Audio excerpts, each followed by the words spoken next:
It just always moves us that we've brought together such an amazing community. It's not just a conference; it's like this constantly reforming community that we just are just so happy to have together.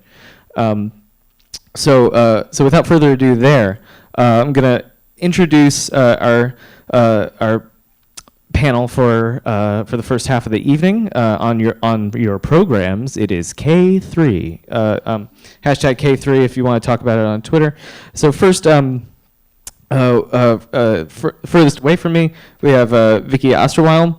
Is a writer, editor, and agitator based in Philadelphia. Vicky is an editor of The New Inquiry and an author of In Defense of Looting, forthcoming from Verso.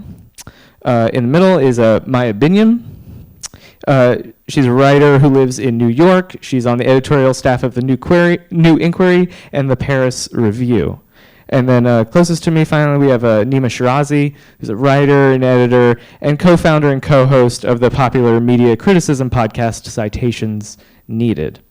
And so without further ado let's just jump right into it. So the panel here is nerding out. And so we're going to be nerding out about the political problems of nerding out. So we're and one thing that when we were putting together these panels, a little behind the music video for a moment, we're really kind of like tossing around the idea of like what's historically important right now. It really did seem like there's something about the nerd in this current political moment that seemed really important and cut against a lot of important, long-standing things about the American consciousness that's really anti-intellectual, and yet the nerd who, seemingly deals with ideas is sort of ascendant in this really powerful way. So I just want to go sort of straight down the line with you guys and ask.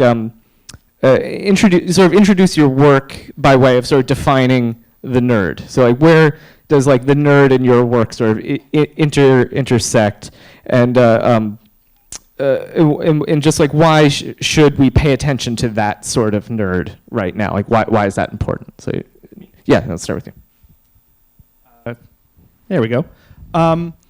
I think, well, first, let me say thanks for having me here. I'm really excited to talk about nerds and like dunk on nerds and say really horrible things about nerds at a conference called Theorizing the Web, which is like the nerdiest thing I could possibly imagine being a part of. So thank you all. It's great. It's perfect. In preparation for this panel, I was thinking about sort of doing a well, actually, and push up my glasses. The nerd, the word nerd didn't really come into vogue until the 1950s and blah blah blah, but it's changed. But I think rather than doing that, because that's boring and sucks, the concept of the nerd, especially as we've been talking about it, and that is most familiar to me, is that that sort of emerged out of the 70s and then into the 80s, like the pop culture nerd, the nerd that while they're socially awkward and not hip and wear funny clothes and talk with a silly voice, that they are less of the kind of isolated outsider with no friends, and rather play their specific nerdy roles in community and in collaboration with other nerds.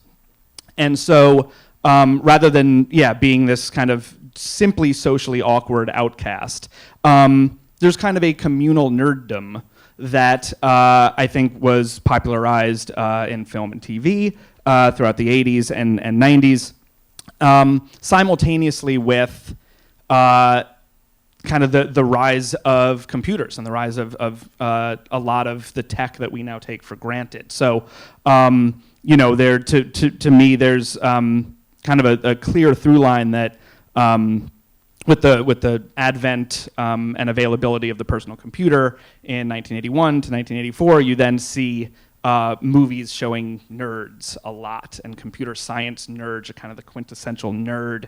But what we've seen is that the nerd has won by and large, and I'm sure the other panelists have actually spoken about this and written about this far more eloquently than I ever could. But I think what we're seeing now, and kind of where I enter this as someone that does political analysis and media criticism a lot, is to see how this idea of the nerd, which has not only been ascendant, but I think has kind of taken control, especially when you look at Silicon Valley and how important the machines in our hands are to us and our everyday lives, and who is now wielding power, not only in the form of wealth, but the form of political influence, and how that kind of becomes politicized and how that is used in a very political way when you get into wonkiness and nerdiness around policies, and where explainer sites are popping up, and big data sets and big data mining, Cambridge Analytica, like all these things are very nerdy things that wield tremendous control over how we operate and the way that our politics operate. And it kind of gives a glimpse of who winds up being in control, and that the nerds who I think in the best sense as kind of this otherized community has gained power, and rather than fucking up the system, has just served the system and has made themselves all powerful without actually doing anything to help out others who may have been marginalized along the way. Thanks for coming. I'm happy to be here. I'm interested in thinking more about the communities that convene around nerddom, because in a lot of ways I think they're imagined or rhetorical or gestural. But to speak in the most basic terms, I think I've been thinking about the nerd as someone who privileges facts over people. And when I say facts, I mean beliefs that are sort of manufactured to appear as fact. And so I think in the case of the adolescent nerd, that leads to the sort of benign or seemingly benign social isolationisms that are in basically every teen rom-com. Not being popular, not having friends, getting picked last for pickup baseball or whatever. Do people do pickup baseball, or is it? I don't know. But something that I know Vicky has worked a lot on in her writing, and that I'm interested in talking about on this panel, are the ways in which those seemingly benign forms of social isolation have accumulated and led to an illusion of feeling alone and being oppressed. I think I've also been thinking about nerddom, and this is something that we talked about sort of in preparation for the panel too, in relation to fandom. And I think for me, fandom has been a sort of helpful analog or corollary for thinking about the nerd. I think in its ideal form, fandom sort of marks a deviant sexual alignment with an ideology or person or object. And I mean deviant in the sense that if you're someone's fan, you're sort of, you're irrationally giving them access to your privacy, even though they're a stranger. So if I say I'm a Rihanna fan, I'm saying I like her music, but I'm also saying that her lyrics speak for me or to me. If she's sex with Rihanna is amazing, I'm sex with Rihanna is amazing.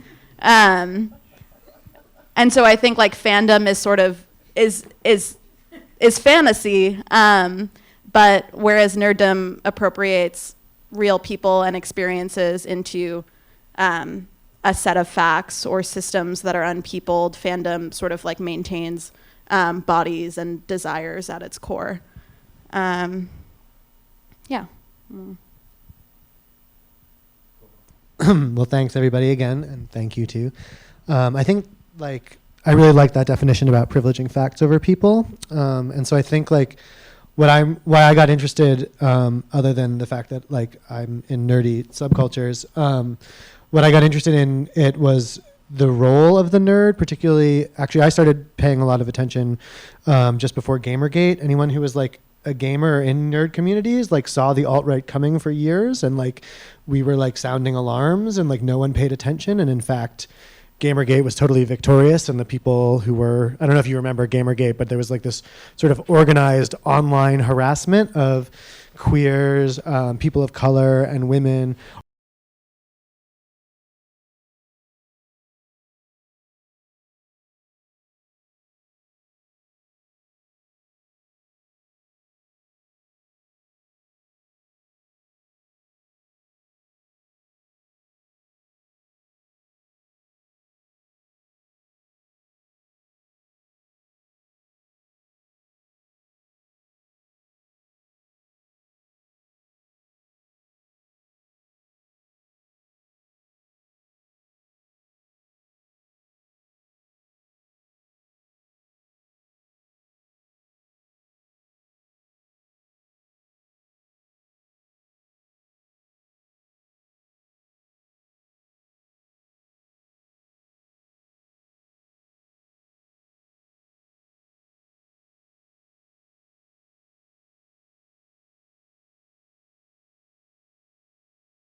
Queer movement, you know, student activism, the peace movement, all the stuff that really shook the foundation. So as that collapses, the nerd appears, like, especially in Reaganite America, as like the actual victim of oppression that like white people can relate to.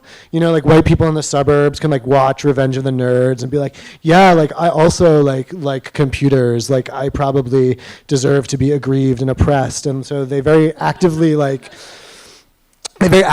appropriate what is, you know, Black Power, feminism, these movements. And I think this is nowhere more clear than in like the very beginning of nerddom, as games critic Rob Zacny talked about at one point, is a fandom, a devotion to Star Wars, literally the most popular, most successful movie of all time.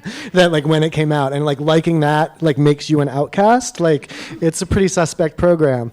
So like what's actually going on for the nerd culturally is that they are appropriating this thing that is the most mass, the most popular, and they're saying, this is my identity. And because I identify with this interest, like my oppression is equivalent to other political oppressions, and it's a way of basically invisibilizing those. As we'll get into that more though. So yeah, so that, yeah. David. Absolutely rock solid foundation that we can go for. So you all touched on, well, let's make a list, right? Consumerism of both media, but also of like tangibles like computers and stuff, right? So I think I made a list of our previous conversation. 1984, Reagan gets reelected in a landslide. The Macintosh comes out. Revenge of the Nerds also comes out. What Toxic Avengers also comes out, right? So the 84, like you really can't separate, like Vicky said, like Reaganite America from the nerd as its like necessary core, like the other side of the coin. So, but what maybe some people are still scratching their heads about is like, okay, so how can this like aggrieved status of cishet white boys still connect to like colonial, like a nation state colonial apparatus, right? Like how the hell do those two things like actually inform each other? Because it really does actually seem like they do. Like there's something about this aggrieved status by taking like something that is accessible to everyone and saying that is the part, like how my subjugation starts. Because I know exactly how many bullets are on Chewie's bandolier or whatever, right? You know, like that's where that comes from, right? Like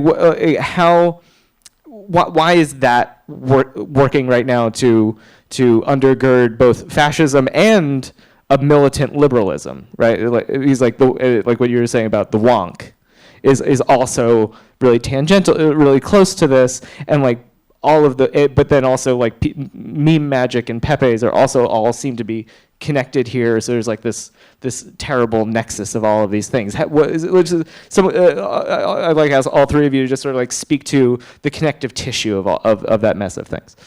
Yeah, I guess like you sort of put your finger on it. Like nerddom is the first Columbusing, you know? They're sort of like arriving and they're saying like, we discovered this. This is our culture. You know, this like, you know, I mean, maybe in some points in the 80s, some of that culture was a little subcultural, but now like the Marvel is the movies, like comic books, like video games are bigger than movies, like nerd culture is the mainstream. It's the most mainstream, but it's this move of acting like, because there are social situations in which it's non-normative to be super committed to those things, sort of, then like that is an equivalent subject position to, so like that's colonial to the degree that it's like, you know, you sort of, settler colonialism is about like sort of arriving somewhere, putting the indigenous people down by force with genocide, and then saying, oh, like it's so horrible that these like indigenous people have disappeared. It's so sad what's happened. Oh, like we owe everything to them and their or their culture. And also appropriating their culture at the same time, being like, yeah, like we invented hummus. Like, you didn't. No, I think that's exactly right. You know, I think that there's this. There's this great thing that kind of we've all been talking about, which is that the nerd culture not really being fringe in its inception, and it's just the obsession with it that kind of makes it more exclusionary.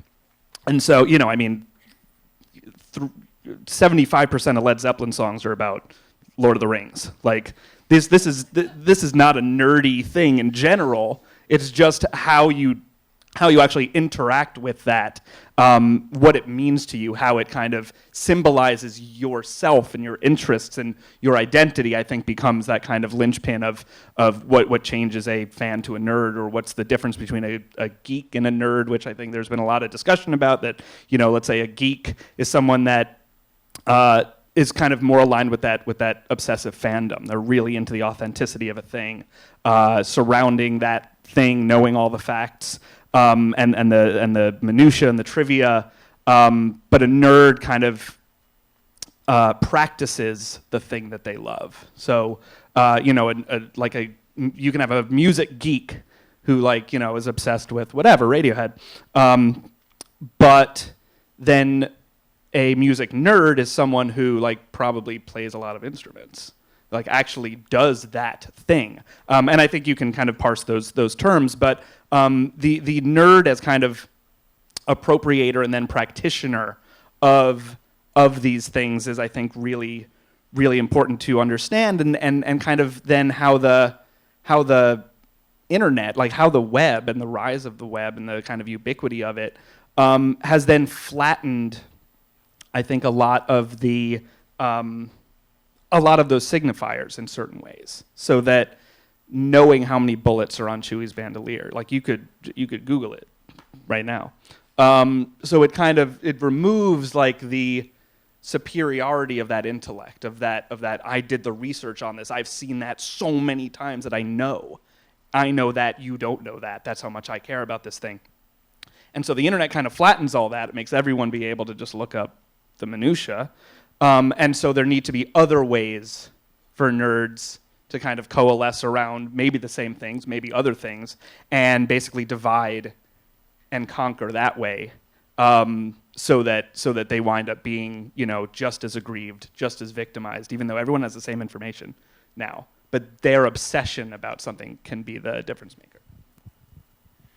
Yeah, I think a good corollary to like the fascist nerd, or the nerd that believes himself to be oppressed, is like the liberal nerd. And something that I became really interested in last year were the ways in which nerd logic was sort of like co-opting popular critique.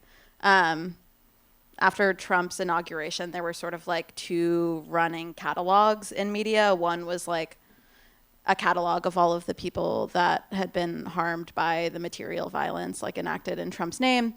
And the other catalog was like a catalog of Trump's fuck ups, basically, like words he had misspelled, or that his administration had misspelled, facts that were incorrect. And that latter kind of catalog really existed without any kind of reference to the former. And these were like posts that were on like Vice, Huffington Post, like all of these like liberal media outlets. And some of them were in jest. They were meant to be funny. Others were sort of shameful, but they all kind of called for the president to act presidential or to like adhere to the logic of decorum, which is sort of like it's like a gotcha logic that I think nerds rely upon. And I think there was also like, as these like catalogs were proliferating, a proliferation of statements like accuracy matters, facts matter, words matter, which are in my mind sort of like the grossest appropriation of the language of like Black Lives Matter to ensure the efficiency of a state that like ensures that Black lives worsen. But yeah, so that's maybe like, and I know that you've thought about this in your work too, like how wonks sell. I don't know. You can talk about it better than I can. No, well, I think it's been shown. The data shows that fact checks and like debunking articles and sites, and I find them actually very important. I think you actually kind of do need to do that, but oftentimes fact checks work to reinforce the false information, and that people actually don't go to fact checks and then have like a new lease on the truth. That is not actually what winds up happening. It winds up reinforcing all of these bad things. People then revert kind of like more into their silos and be like, if the facts don't kind of comport with your worldview, you just either ignore them or you change the facts. And so, no, I think that winds up being really critical in terms of this, the kind of wonkification of politics now. And I think like No, go ahead. I think maybe one of the reasons that Nazi nerds have basically so managed to jam up the liberal mind and make liberals panic is because liberals are used to disdaining the flyover states, the anti-intellectual, country fried, racist, with a Confederate flag underwear, and two teeth or whatever the fucking classist nonsense they believe is happening when Republican voters are so rich. Anyway,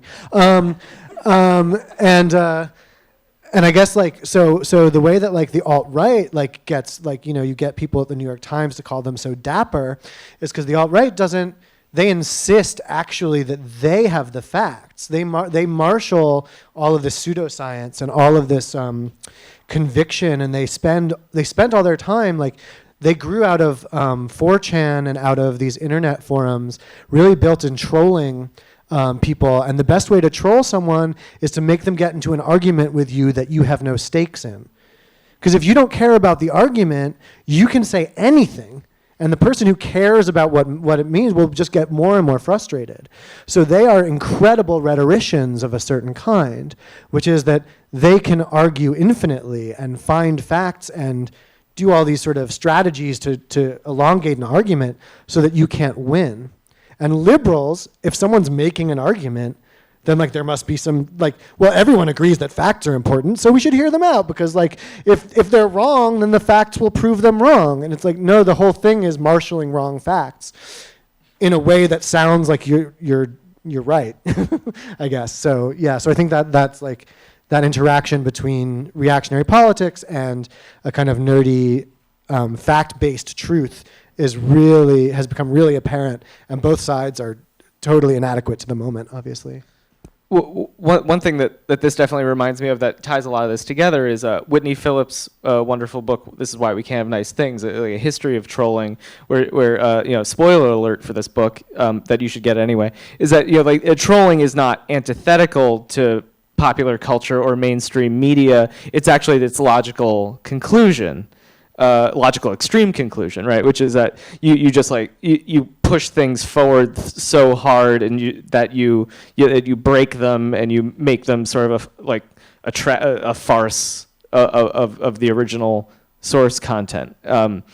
Specifically because you cynically sort of don't actually care about the topic, you care about people noticing it and generating discussion around it. Although but the MSNBC editor calls it, engagement or whatever, whereas the troll just calls it, something really terrible. I'm not going to reuse the words that they'll use it for, right? But it's terrible, yeah, right. So I think that's another way that these things scale extremely quickly, right? That you go from just arguing about pop culture directly up to justifying war with Iran or something, right? Is that it just turns into, well, I can marshal not only facts but a really powerful meaning that feels right, and then those facts just sort of take on a life of their own, because they fit so nicely into this emergent political common sense. Yeah, I mean, there's a reason why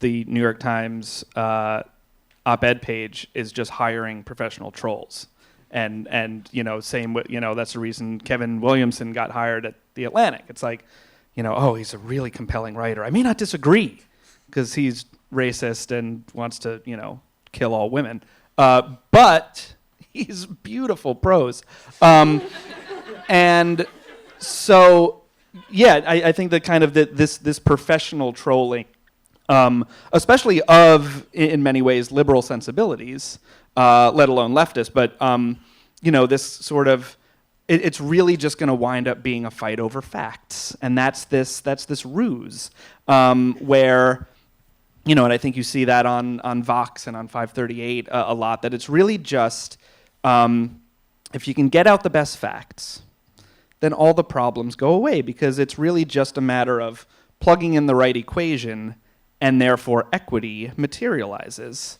as opposed to actually seeking justice and actually using. Actually, David, you wrote wonderfully about this. How see what I did there? That's nice. Wow. How you can kind of marshal all these facts and talk about the history of oppression and of social justice movements, and you do this and you lay this out in a wonderful kind of interactive 40 maps that explain why Black Lives Matter, and you do that and you publish it on Vox, and you can go all the way explaining how powerful movements arise, and then the end of it is, which is why we need to elect mainstream Democrats and get incremental change, and there's no reckoning with how justice actually happens, because there's no interest by the people who are leaning on this kind of evidence-based, fact-based view of the world, that they don't want things taken away from them for justice, which would be a good first step. And so therefore that's never really what they're arguing for. They're arguing for, this is how we got here, and this is how we stay here. Yeah, I remember when Trump issued the immigration ban, and liberals were like, gotcha, none of the countries that are listed on the ban have citizens that have killed US citizens, but obviously the extension of that is that these sorts of bans could be good if only the state wielded them accurately. Yeah. And I think to that, and to your point about social movement, I think the alt-right has been really successfully historicized in a vacuum, and by fascists in socialist clothing like Angela Nagel, as coming from a reaction to Tumblr politics, or to identity politics, and that there's been this moment where everyone's been too nice and liberal, and we care too much about trans people, and that's why, and like we care about their bathroom, and like that's why they're Nazis again, and like that's what happened in the 40s too, like obviously. And they talk about Black Lives Matter like it started as a hashtag, but it was a hashtag, but it really started as a movement with a Quick Trip on fire, and like there's been these like we're in a period of incredibly heightened social movement, the most heightened social movement, most revolutionary period potentially in the West certainly for 40 years, and the nerd is being marshaled right now because the nerd is an ascendant cultural form, but in Europe the fascists are more traditional sort of street Nazis that we're used to seeing depictions of, but they're there too. And Modi's movement in India isn't particularly nerdy, nor is Duterte's. Duterte's is quite is very alpha male, So there's this fascist moment happening everywhere, and it's structural, and it has to do with the collapse of the nation state and this crisis in capital. And the nerd is just the way that that's appearing in the U.S. right now. And I think the reason that that's happening is precisely because, as you're saying, the nerd has become the central liberal form of truth. And so now it's being weaponized for the far right, and liberals are utterly, pathetically useless in the face of it. Yeah, it's like the nerd is like the new like Tony Montana, right? It's the new Scar. It's like first you get the money, right, and then you get the women, then you get the power, and so or the other way around. But either way, at the top of this pyramid is now the nerd.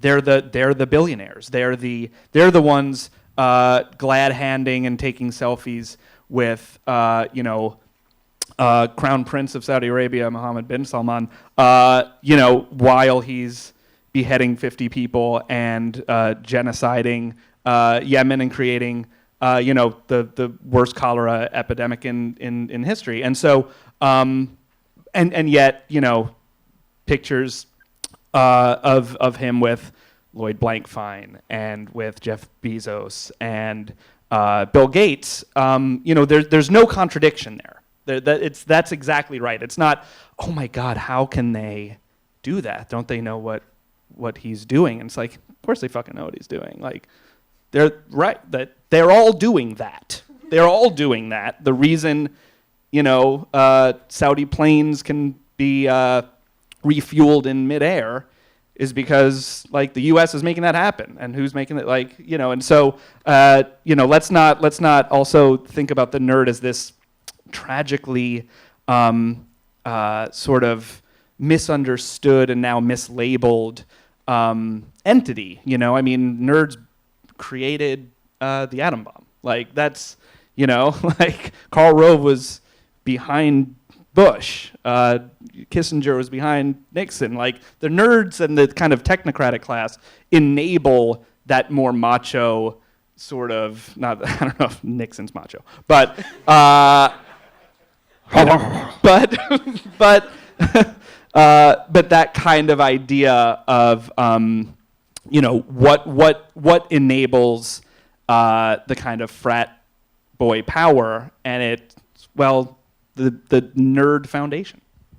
So we have like about 5 more minutes before we're going to turn to before we then turn to audience questions. But so one thing that I want to tee up that we can spend the rest of the time talking about is that you mentioned, Nima, that something has to undergird all of this colonial force, and what I thought then you said it's the United States that lets you refuel planes in midair, but what I thought how you were gonna finish that sentence is you need engineers, right? And you need people who actually technically know how to make the world, literally change the world in the image of their creations, right? Citation Virilio, right? But But the thing that's interesting, I think, is that when you look at, I taught for quite a while and went to graduate school at an engineering college, and there, nerd, right? And there, there is like an especially aggrieved status of boys as like very deserving of heterosexual sex. It's everywhere, and this is sadly relevant right now, given what happened in Toronto, right? But that is actually very directly connected to like the ability to carry out these big fascist projects, because you need the Ubermensch, right? You need the power of technology to make the will of a few people known, because many people will refuse those orders. And so if you can create drones and a lot of tech and networks that don't resist, right, you can actually do a lot of fascist things very, very quickly and easily. And you can it requires a nerd that is angry at people, at actually marginalized people, but then also when they're attacked on the merits of their work, they can say, "I'm just following orders," right?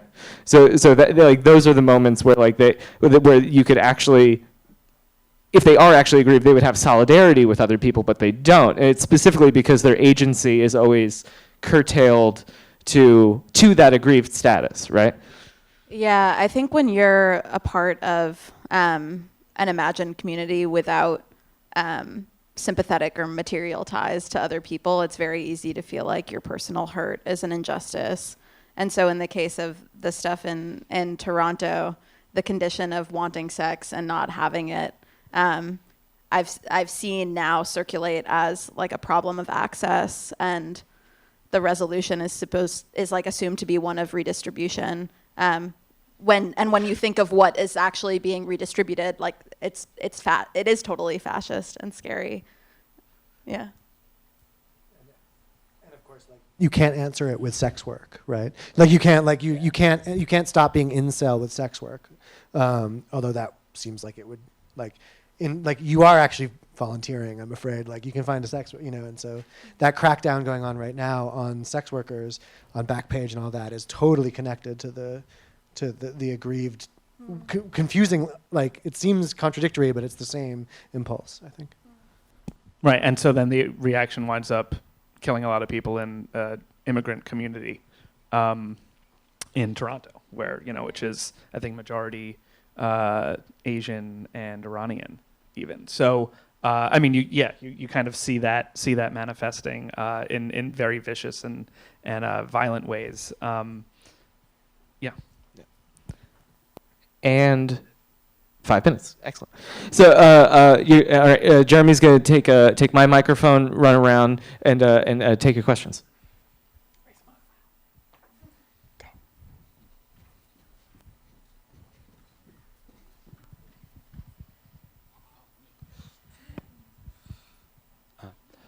Thank you all very much for your discussion tonight. One of the things that you kind of started to talk about at the beginning, but kind of lost a little bit of the thread of, I felt, was the gendered and racialized power dynamics within nerddom and the ways in which that plays out. You do spend a lot of time talking about the ways in which the appropriation of oppressed dynamics by, the dominant power structure to take on the aggrieved status has a certain power valence, but we can't allow ourselves to really forget about the flip side of that, which is those of us who do not align perfectly with the power dynamic structure, who do find ourselves within communities in which our interests are being appropriated, our cultures are being made nerdily cool, being made chic in that way. So I was wondering if you all could spend a little time discussing that a bit. Yeah, I'd be happy. Thank you for that question. I think that's really important, and I think, I mean, I'm familiar with this because, like, I am in incredibly nerdy communities. Like, I spend a lot of my time on video game websites and playing online games. I play Dota, which, if any of you know about, is like one of the most toxic online communities to like be a trans girl like in this game is like it's horrifying, honestly. So it is very like it's a real. So I think there's two answers to that question, and one of them is that it's also true that some straight white boys have horrible experiences of bullying because they're nerdy, and it may be because they're fat or they're seen as effeminate, but there is real violence that comes out of this. It's not a pure image. And then also within those communities, like Gamergate, Gamergate was a horrible loss because there was actually in 2014 this incredible, flourishing, non-white, queer gaming and game criticism community. It was awesome. It was really exciting. People were rising to the top of it. Like there was a lot happening. There was a lot of creativity, and it was smashed. It was organized. There was an organized smashing of that cultural production. And now all the insights from that have been, appropriated, as you say. So it's not just the relation of the nerd to the non-nerd, but it's also nerds practiced on themselves before they became the alt-right, before they started doing mass shootings. They were getting rid of Zoe Quinn and all the interesting those people, and that continues, obviously. I mean there are a lot. If you go on like left-leaning like gaming sites, like everyone is trans. I don't know what it is. Like I don't know why we like it, but like there's like so much like gender. I think because you can experiment with gender. I first learned the first time before I even really knew what was going on, I found myself like customizing female avatars for hours and like saying I was a woman in chat rooms like about video games before I knew what the hell I was doing. So there's a lot of like in those spaces, there is a lot of like room for creativity and excitement. The culture itself you can't indict the culture itself. Nerds precisely find something that's interesting and then they claim mastery over it. They claim expertise over it and they push everyone else out. And that's the reactionary nerdy move. But most of my favorite writers and thinkers and some of my best friends are like definitely nerds, I don't know. I am too. Anybody else? Raise them high. All right, hold on. We'll come down. We'll come back up.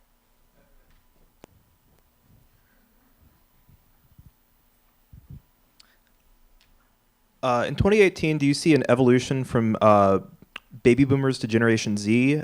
Do you feel like older people are more locked into a self-conception of nerdiness that they have? Or is there fluidity? And in other words, how do you think the relationship of the nerd to their nerdiness changes between generations? So there was actually a panel 24 hours ago, exactly, right here on this stage, that talked about how generations are bullshit and how they're all just this marketing construct, which I think is only partially true.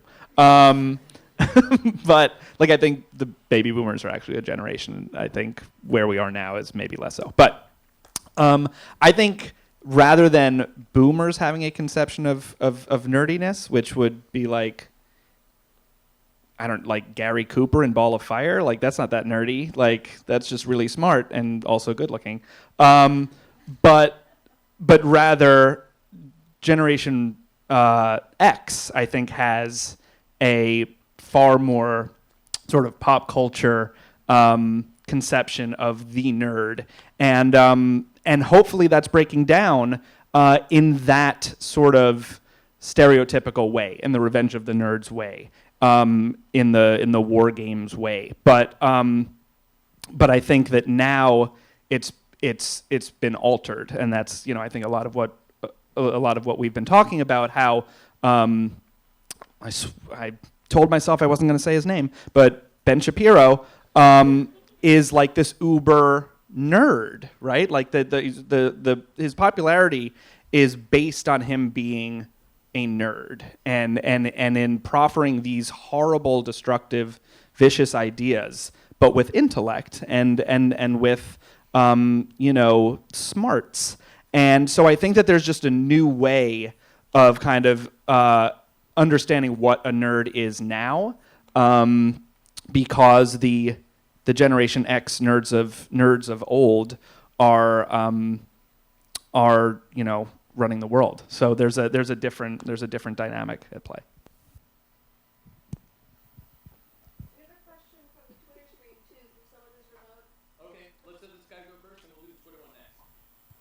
Sweet. So I had a general question about the implications of other bodies within the nerd space as you guys have constructed, or as you all have constructed it. So it seems to me, given the conversation, that nerds have become this kind of problematic force that props up the kind of frat boy image. So my question is, are all members of the nerd community implicated in this? And the reason I ask this is we can think about alternative manifestations of the nerds, say within black culture, black hip hop culture. You know, I'm going to go back in the lab and create a sick beat, so on and so forth, right? The use of that kind of nerd imagery within hip hop culture to alternatively present what it is to be a nerd. So my question is, generally, are we painting with too broad of a brush when talking about the label nerd, or is there possibilities for nerds that come out of marginalized spaces to use that term in ways that does not align with the construct that you guys have created, or you all have created at this point? Yeah, I mean, something that I was thinking about in preparation for this panel too was like the proliferation of like blurred as like as a term and as like an associative identity. But I think like the difference and the reason why that, I mean, I know David had prepared a question too that was like, is the term or identity nerd like worth keeping at this point? And for me, I care less about the like terminology, and something that feels very different to me about the communities that have convened around something like the blurred is that they're like real communities, and they like, I don't know. You can go online and see people that are like engaging with each other and talking to each other. And so I think, yeah, your question is a great one. And we definitely have painted a very broad stroke like in this conversation, or maybe it's been like myopic. But yeah. Yeah, I think like, yeah, there's no such thing as like white culture. It doesn't exist. So like even nerdness is like stolen from black culture. Like I think like it's pretty clear that like it's this attempt to like, it's this attempt to be like, the reason that I described so much of the sort of appropriative sort of like position is precisely because I think there is no content to it actually. Like all it can do is like take something from other cultures that are actually in struggle and that are actually oppressed. And so I think like there's definitely space for people. I think like if like Right On Nerds had been better organized in 2014 and like we had like fought back, like if there had been more tamping down of like Gamergate, like maybe the alt-right would have been way less powerful in 2016. I think it's definitely possible for those communities to like emerge and organize and like be relevant. But I think I'm really talking about just the way that like I've been talking about with a very broad brush, the way the nerd as it is envisioned as a straight white male has been used here. But lots of people, myself included, fall outside that definition, but are nerdy. And I think it's not about evacuating the territory. It's not about, saying, oh, like nerds is fascist forever and like you can't be nerdy, like that's it.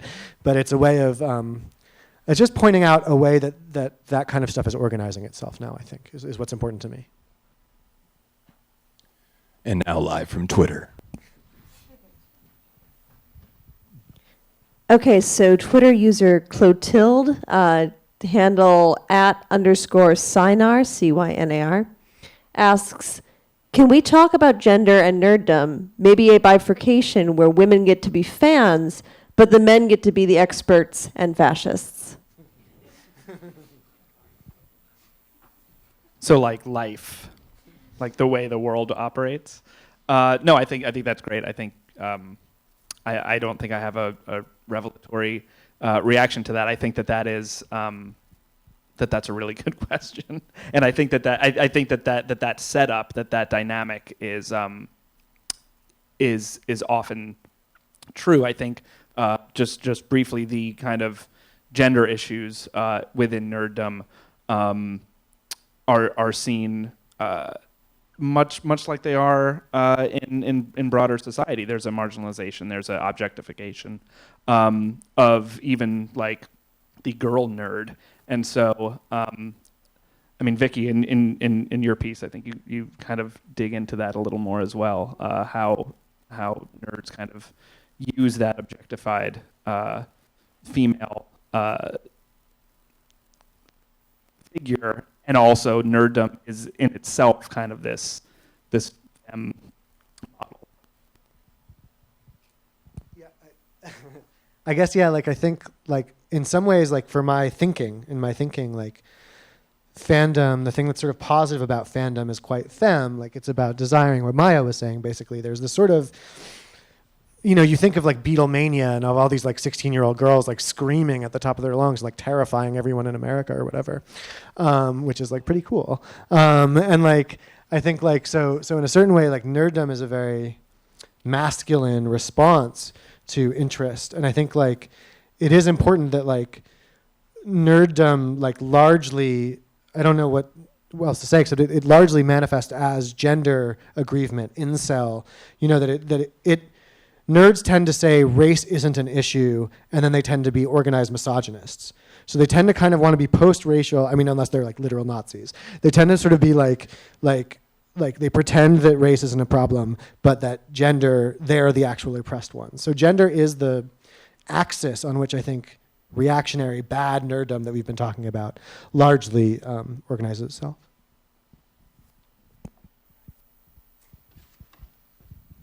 Hi, thank you for this panel. I have a question which is inspired by a discussion I had in the break around nerddom and depoliticizing political questions. So thinking about the Mark Zuckerberg hearing, especially the first one, came across as, even though he couldn't answer a lot of technical questions, here's this nerd experts and there are ignorant politicians. Do we really want these politicians to regulate if they don't even understand the internet? Yet when you're a policy nerd, like lots of areas like food policy, foreign policy, nuclear power plant regulation, all of these are nerdy, geeky topics. Why do you think, does tech get away with saying, we're the nerds, trust us? Well, in fact, actually they have been making mistakes, etc. Well, they're really rich and powerful, so they get to say. But no, I mean, I guess like, I think Maya, you were talking about this earlier. I don't know if you want to get into it, but I think you should answer. I'm putting you on the spot. No, but I guess I think the reason that like tech stuff like gets away with that kind of nerd is precisely because it's so, well, in America we don't trust politicians in America very much. It is one of the only truly good American traditions is to hate politicians. And I think like there's that combined with like a kind of a sense that like these things are like, we love our phone and our internet and everything, but then so we have trusted them to manage our social media accounts. So like we wouldn't trust, you know, the Senate to do it. So I think we've already done that level of trust, and so it's easy to then, in the face of Mark Zuckerberg himself, just be like, oh well, he's better than them at least. I mean, you know.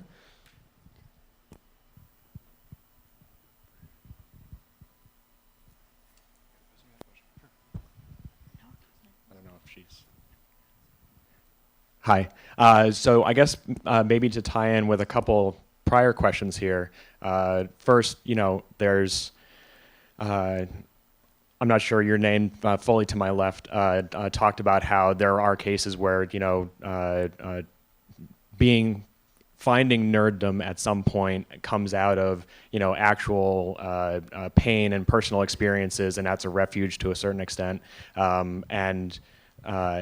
In the mid to late 80s, there was definitely a sort of confluence of things where computers and technology were this new medium to be creative, to find effective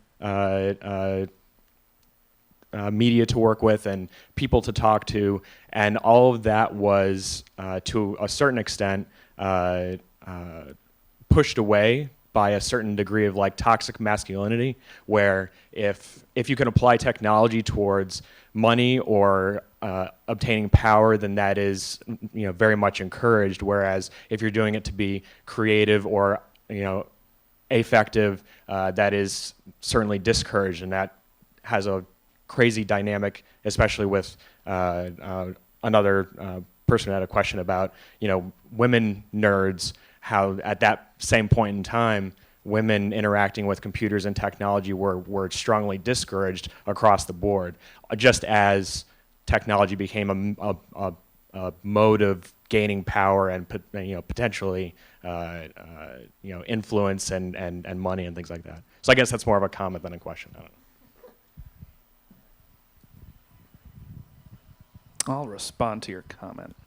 No, I think that I think that that's exactly right, and that there's an aspect to not completely, but an aspect to nerdiness and also facility with technology that I think is often the domain of the already privileged. I mean, to be able to delve that deeply into something, to have the time and the resources to not only in the earlier days of technology when everything was even more expensive than it is now, relatively, that, you know, to kind of be an obsessive fan of things takes time. Again, takes the privilege of having a lot of things in your life or your society or your community already taken care of, where you're not having to fight bigger battles for yourself, but can rather sort of delve into something. I think there are also ways where that's contradicted, where a way to delve into something is a way to fight that battle. But I think that once you sort of recognize that technology, and especially the internet, really did enable and facilitate a different kind of community building and collaboration and ending the isolation of what it may have been either honestly felt to be or perceived to be a nerd and an outcast, that then built up its own toxic communities. Not always, but that again, once the nerd ascended to the top of the power pyramid, through that medium, through technology, gaining wealth, gaining power and influence, what you see, and actually Vicky talks about this very, very wonderfully in her essay about nerds, and maybe I can hand it off in terms of the climax of the film Revenge of the Nerd kind of speaks to this, I think, very directly, how once the nerds win, it's all about humiliating those who humiliated them. It's not about a new way of operating in the world. It's about getting back at who oppressed you, and now you're just the oppressors, like that, and being fine with that. Oh yeah, I guess that sums it up well. I guess I would just say that, I think, what your question made me think of is the fact that the word computer used to mean a woman who did math. And computers themselves, and as a masculine domain, is an act of appropriation by men of women's work. Probably a good segue from my question. Can you talk about the way that nerds compete with each other, particularly within their own communities, for the sort of status of kind of supreme nerd? And I would be very interested in thinking about that within the realm of the academy.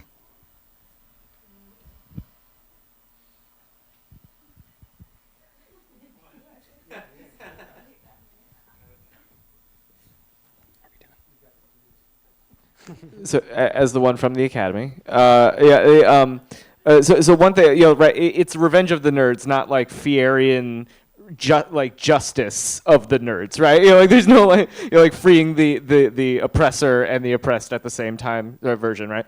And that is doubly true in the academy, where instead of finding out how to make what people inside the academy would think is like the production, like the factory of new and radical ideas. It is in fact just made this like elaborate Rube Goldberg apparatus to like test out how many people can listen to each other about your one new idea, right? And that is sort of like this like fantastic system of one-upsmanship, which sounds like a very nerdy way of competing, right? It's just like, let's throw data at it to make sure like I can, from like 3 decimal points, know how much better I am than you, right? So I think that's a pretty quick answer to your question, and I think we're at time. But is there anyone else that wants to jump in real fast? No. Okay, then I think that's it. And since I have the microphone, this is very convenient. Thank you to the panelists. Round of applause. Yeah.